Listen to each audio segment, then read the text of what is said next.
Elektabilitas partai politik terus menguat di tengah dinamika elit politik yang saling unjuk strategi koalisi dalam mengusung capres. Dalam persaingan yang makin ketat, partai besar pengusung bakal capres cenderung memperoleh keuntungan elektoral ketimbang partai menengah. Hal ini terlihat dalam survei Litbang Kompas terbaru pada hari ini. Survei ini dibiayai sepenuhnya oleh Harian Kompas. Survei Litbang Kompas pada 27 Juli hingga 7 Agustus merekam hasil yang menunjukkan makin solidnya partai pengusung 3 bakal capres. Terutama partai papan atas pengusung bakal capres seperti PDI Perjuangan, Gerindra, Partai Kebangkitan Bangsa, Partai Golkar, serta Partai Demokrat. Untuk PDIP yang memiliki bakal capres sendiri, Ganjar Pranowo, elektabilitasnya mencapai 24,4%. Gerindra dan Partai Kebangkitan Bangsa yang mengusung Prabowo Subianto masing-masing meraih 18,9% dan 7,6%.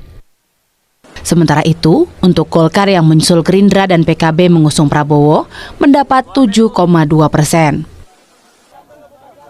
Dan Demokrat pengusung Anies Baswedan mendapat 7%. Partai pengusung lain yang ada di papan tengah yakni Partai Keadilan Sejahtera, Nasdem, Partai Amanat Nasional, Perindo, dan Partai Persatuan Pembangunan.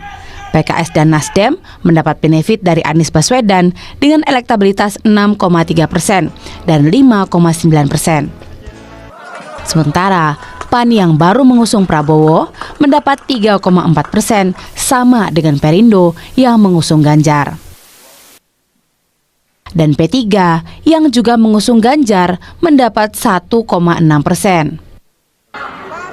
Di papan bawah ada Hanura, Partai Solidaritas Indonesia, Garuda, Gelora, Umat, Partai Bulan Bintang, dan Partai Buruh. Di papan bawah seluruhnya meraih elektabilitas kurang dari 1%.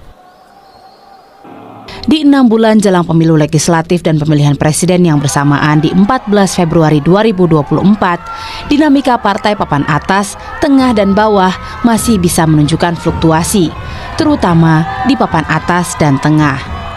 Tim Liputan, Kompas TV.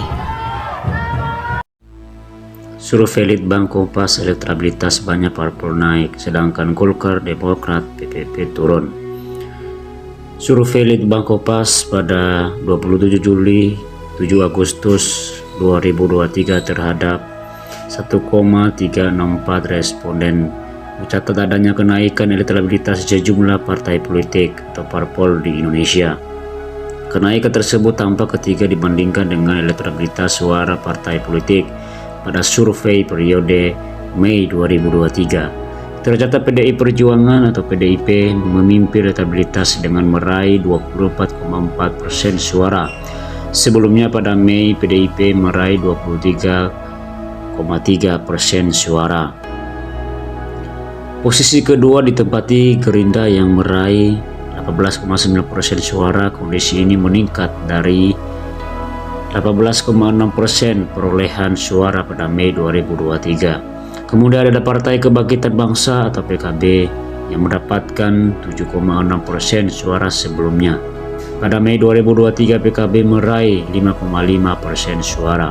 Posisi keempat ditempati Partai Golkar dengan elektabilitas 7,2%. Capaian ini mengalami penurunan 0,1% jika dibandingkan elektabilitas pada Mei 2023 yang tercatat 7,3%. Lalu ada Partai Demokrat yang dalam survei kali ini mencatat elektabilitas sebesar 7%. Capaian ini juga mengalami penurunan jika dibandingkan catatan elektabilitas pada Mei 2 lalu, yakni 8%. Lalu lanjut di posisi ke-6 pada Partai Keadilan Sejahtera atau PKS yang meraih 6,3% suara, sementara dalam survei pada Mei PKS mendapatkan 3,8% suara. Partai Nasional Demokrat atau Nasdem tercatat meraih 5,9% suara. Persentase ini mengalami penurunan apabila dibandingkan capaian elektabilitas pada Mei sebesar 6,3%. Kemudian pada Partai Amanat Nasional atau PAN yang mencatat elektabilitas 3,4% kali ini. Adapun pada survei Mei lalu, elektabilitas PAN sebesar 3,2%. Selanjutnya ada Partai Perindo yang meraih 3,4% suara dalam survei ini. Capaian tersebut lebih baik daripada hasil Mei lalu, yakni sebesar 3,1%. Partai Persatuan Pembangunan atau PPP meraih elektabilitas sebesar 1,6%.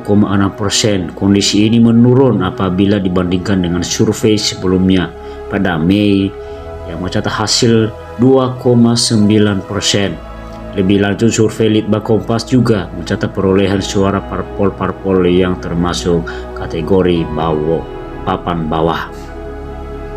Partai Hanura meraih 8,8%. Suara. Catatan ini naik dari sebelumnya sebesar 0,6%. Partai Solidaritas Indonesia atau PSI kali ini meraih 0,8% suara. Perolehan suara kali ini naik dibandingkan sebelumnya sebesar